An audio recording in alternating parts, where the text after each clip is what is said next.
Salut tout le monde et bienvenue dans cette nouvelle vidéo qui sera donc un petit bilan des achats que j'ai pu faire en septembre. Donc voilà, je reviens après la petite pause estivale des vacances. Bon, soit je suis pas parti 3 mois en vacances parce que ma pause a à peu près duré 3 mois. Enfin, j'ai pas sorti de vidéo depuis environ 3 mois, même plus 4 mois. Mais bon, voilà, j'étais pas trop dans le mood de faire des vidéos. Donc écoutez, je reviens après cette petite pause. J'ai déjà fait bien plus long, donc franchement ça va. Et donc là voilà, ce sera un petit bilan des achats de septembre. Je pense que je vais fonctionner comme ça maintenant. Ou alors ça sera juste pour cette vidéo. De toute façon, il n'y a aucune grosse ligne édito sur ma chaîne. C'est toujours un peu n'importe quoi. Un mois je vais faire les vidéos comme ça, le mois suivant d'une autre manière. Enfin voilà, en tout cas pour cette reprise, j'ai envie de faire voilà, un petit bilan achat septembre. Avec en plus de ça, donc on va parler du Batman Day en passant parce que c'était au mois de septembre du coup. Voilà, donc tout ce qui vient tout juste d'arriver pour le mois de septembre, c'était peut-être même plus début octobre que je les ai eus. Ça dépendra. Enfin, la vidéo sortira début octobre, mais ouais, je les ai reçus fin septembre, quoi. Enfin bref, c'est pas très intéressant, on s'en fout de ça. Donc du coup, j'ai reçu le TPB de Blue Beetle, Jaime Reyes, voilà, qui va tout simplement reprendre la première série sur le personnage de Jaime Reyes, qui donc est le Blue Beetle le plus récent. Après Ted Cord. Voilà, donc moi franchement j'ai bien aimé le film, donc du coup ça m'a fait vraiment découvrir le personnage que je connaissais vraiment très peu jusqu'ici. J'ai vraiment eu un coup de cœur pour le personnage qui a été renforcé avec la lecture du Blue Beetle Infinite. Voilà, j'aurais bien aimé faire une petite vidéo sur la chaîne parce que franchement c'était bien kiffant. Donc voilà, Blue Beetle Infinite c'était vraiment génial. Et donc du coup bah, ça m'a vraiment donné envie de découvrir encore plus le personnage. Donc voilà, j'ai pas attendu qu'Urban se décide un jour à sortir ça en VF parce que ça m'étonnerait que ça sorte chez nous ou alors ça sera dans le longtemps. Donc voilà, Blue Beetle, Jaime Reyes, un Book One. Donc il y a 2 TPV actuellement qui sont sortis et celui-ci m'a coûté un peu moins de 30 balles. Il est bien épais hein, quand même, il y a 12 numéros. Donc ça fait plaisir. Voilà, et voilà, ça franchement je l'ai déjà lu donc je peux vous le recommander, je vous le recommande très chaudement. C'est un one shot en plus, il n'y a pas besoin d'avoir lu autre chose. Voilà, franchement c'est cool, c'est du pur comics de super héros, c'est frais, il y a de l'action, il y a de l'humour, enfin voilà, c'est tout ce qu'on aime dans le super héros. Et puis les dessins, voilà, c'est franchement super beau, ça me rappelle un peu du Jorge Jiménez perso. Donc voilà, et c'est donc scénarisé par Josh Trujillo et dessiné par Adrián Gutiérrez. Voilà, donc ça, franchement, je vous le recommande. Et donc du coup, en plus de ça, donc là c'est pas un comics, mais j'ai craqué pour ça. Je l'ai reçu dans la matinée. En même temps que le TPB en fait, j'ai fait une commande groupée avec donc ce petite figurine McFarlane Toys. Donc là c'est une statuette, hein, c'est pas une figurine articulée, c'est pas une figurine qu'on peut voir un peu derrière, non, c'est voilà, une petite statuette, mais voilà, qui coûte 50 balles. Et franchement, pour 50 balles, je trouve que c'est très honnête comme rapport qualité-prix. Enfin, voilà, McFarlane Toys, c'est vraiment.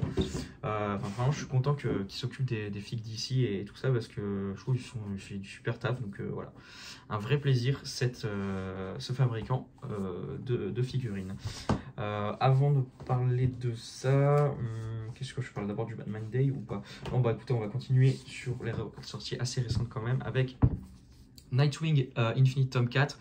Couverture absolument incroyable, je suis bien content qu'il ait choisi. Là pour le coup, choix de couverture vraiment cool, enfin vraiment bien de la part d'Urban parce que je vais en parler juste après, il y a des moments où je comprends pas trop leur choix. Mais bref, là en tout cas c'est super bien. Le tome je l'ai déjà lu, donc je peux d'ores et déjà vous dire que c'est toujours une série incroyable. Pour moi, toujours la série qui se bat au coude à coude avec Batman Superman Infinite, pardon. Qui est pour moi, enfin qui se bat de coude à coude pour qui est la meilleure série de la gamme Infinite.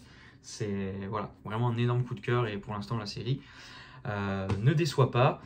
Même si Bruno Redondo se fait quand même de plus en plus rare, donc c'est le dessinateur on va dire principal de la série, c'est un peu dommage. Déjà dans le tome 3 je trouvais qu'il était moins présent, mais bon écoutez, c'est comme ça. En tout cas même quand il est pas là ça reste quand même bon, mais on perd quand même un petit truc.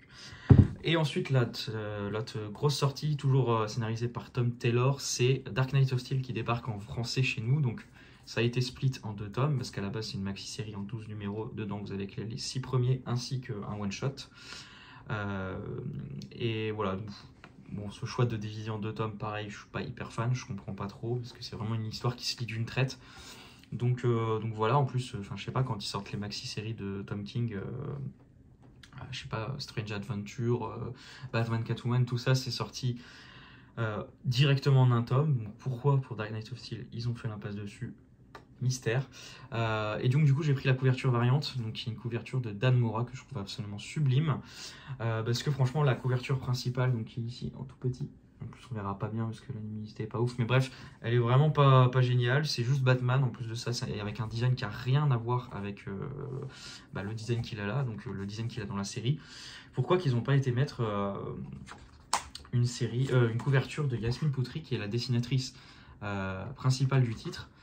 Enfin, regardez-moi la couverture du premier numéro, ça aurait bien mieux rendu pour la couverture régulière, ou même celle du numéro 2. Enfin, c'est... Voilà, choix de couverture pour la couverture régulière, complètement bizarre je trouve, et c'est pour ça que moi du coup j'ai pris la variante qui est un peu plus chère du coup, qui coûte genre 3 ou 4 balles en plus, je sais plus trop. En tout cas celui-ci coûtait 24 €. Voilà, donc ça c'est pareil, je peux déjà vous le recommander énormément parce que j'ai lu la série en VO. Mais bon, comme j'ai bien kiffé, je me le rachète en intégrale relié. Donc, franchement, foncez, c'est trop bien. Le principe, c'est juste l'univers d'ici, revisité dans un monde médiéval, heroic fantasy, à la Game of Thrones, Seigneur des Anneaux, ce genre de choses, quoi. Franchement, c'est génial. Du coup, Tom Taylor s'éclate, joue un peu avec tous les personnages, leurs relations qu'ils peuvent avoir d'habitude. Et là, il sauce des petites nouveautés, mais bon, ça fonctionne vraiment bien. Et puis il y a tout le délire, donc du coup de voir tous ces, graphiquement, donc avec Yasmine Poutry, de voir tous ces personnages en version médiévale, Heroic Fantasy, c'est un vrai plaisir. Je vais vous montrer quand même encore quelques pages, parce que franchement, ouais, les dessins de Yasmine Poutry, c'est une dinguerie, c'est vraiment une dessinatrice exceptionnelle. Allez, du Batman enchevalier pour les yeux. Voilà, donc Dark Knight of Steel, c'est une grosse sortie de ce mois-ci, clairement, et foncez, je vous recommande vraiment, c'est pour moi le meilleur Elseworld que Tom Taylor ait fait.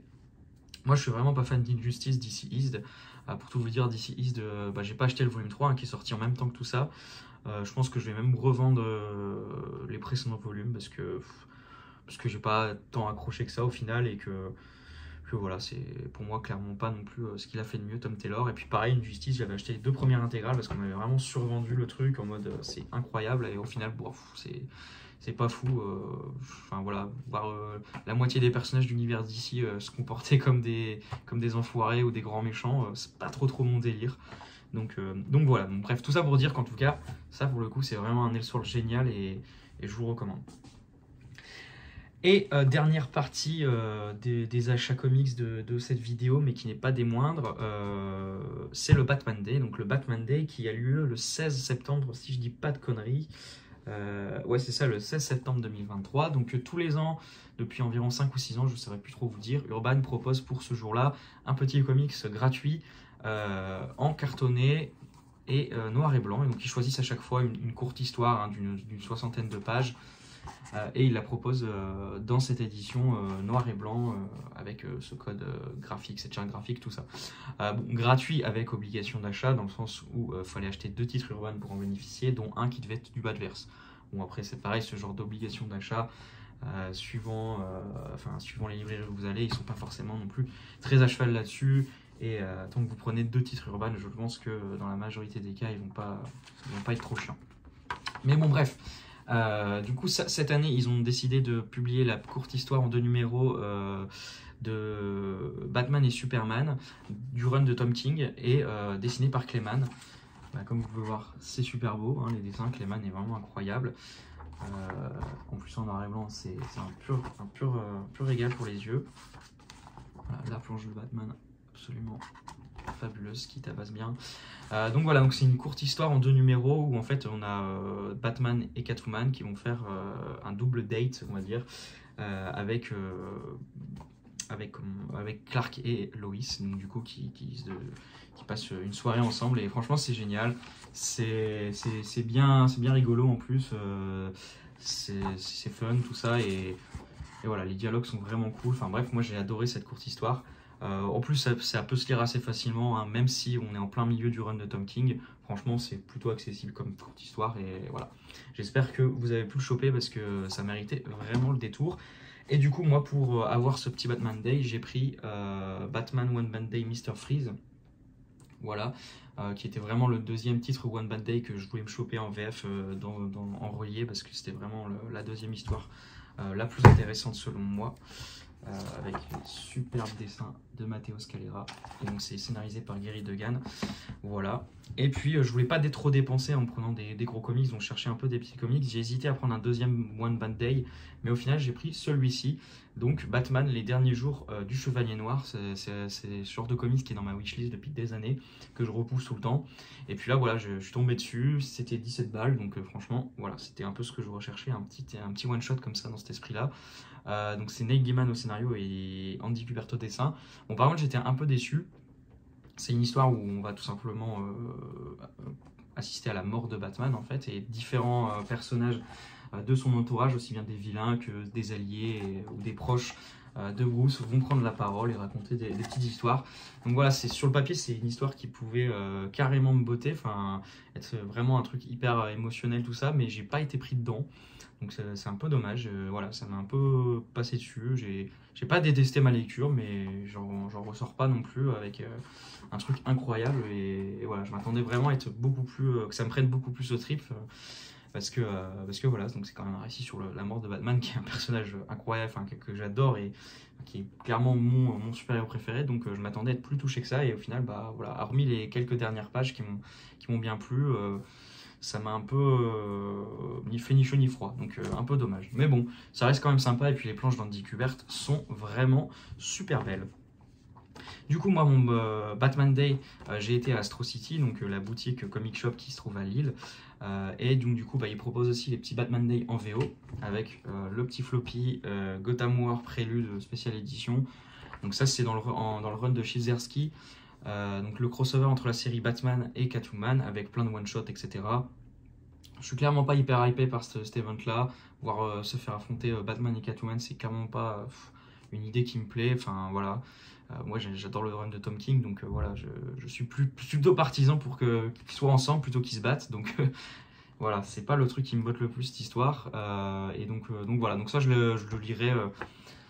Je dirai tout quand ça sortira en VF dans un album relié. Je pense qu'ils vont faire comme Shadow War, tout sortir dans un seul tome individuel, les numéros de Batman, Catwoman et les numéros one-shot autour de l'event. Voilà, et puis après, il y avait aussi ce Batman and the Joker, The Deadly Duo. Donc c'est tout simplement le premier numéro, donc en version originale de la série. Donc ça, c'est vraiment la grosse sortie d'Urban de cette fin d'année qui arrive en novembre chez nous. Marc Silvestri au scénario et au dessin. Bon, moi, clairement, bah, je vais le prendre, hein, parce que déjà, ne serait-ce que pour les dessins de Marc Silvestri, bah, ça tabasse. Donc au moins, ça va me donner un petit aperçu de ce que ça va donner avec ce premier numéro. Je vais pouvoir me mettre un peu dans l'ambiance avant que ça sorte et voir ce que ça donne. Parce que voilà, Marc Silvestri, autant je vois un peu ses dessins, enfin regarde, voilà, ça tabasse hein, quand même. Autant je connais bien ses dessins, autant en tant qu'auteur scénariste, je connais pas trop. Donc il faudra voir ce que ça donne. Mais en tout cas, c'est clairement, comme je vous dis, une grosse sortie de cette fin d'année. Donc c'est plutôt cool que je puisse avoir un petit aperçu avec ce petit one-shot. Voilà, donc ça c'était pour le Batman Day. Bon, j'en profite tant que j'y suis avec un achat VO que j'attendais énormément, que j'ai déjà lu et que je trouve formidable. C'est Wonder Man numéro 1. Donc c'est la relance de la série Wonder Man par Tom King au scénario et Daniel Sampere pour les dessins. Franchement, la Dream Team pour moi, clairement. Donc ça, voilà, je voulais pas attendre que ça sorte en VF. Et donc du coup, bah, je vais suivre la série en numéro individuel en version originale. Et franchement, c'est trop bien. Et ce premier numéro est vraiment incroyable et j'ai trop kiffé. Donc trop impatient d'avoir le prochain numéro. Voilà pour ce Wonder Man Infinite. Donc ça, je vais vraiment essayer d'en parler beaucoup. Wonder Man Infinite, Wonder Woman numéro 1. Je vais vraiment essayer d'en parler beaucoup sur la chaîne parce que c'est vraiment une série qui me tient à cœur et un projet que je vais beaucoup suivre. Donc voilà. Et puis dernier achat qui n'est pas vraiment un comics mais qui est quand même lié à tout ça, c'est Batman Mask of the Phantasm qui est sorti en version 4K.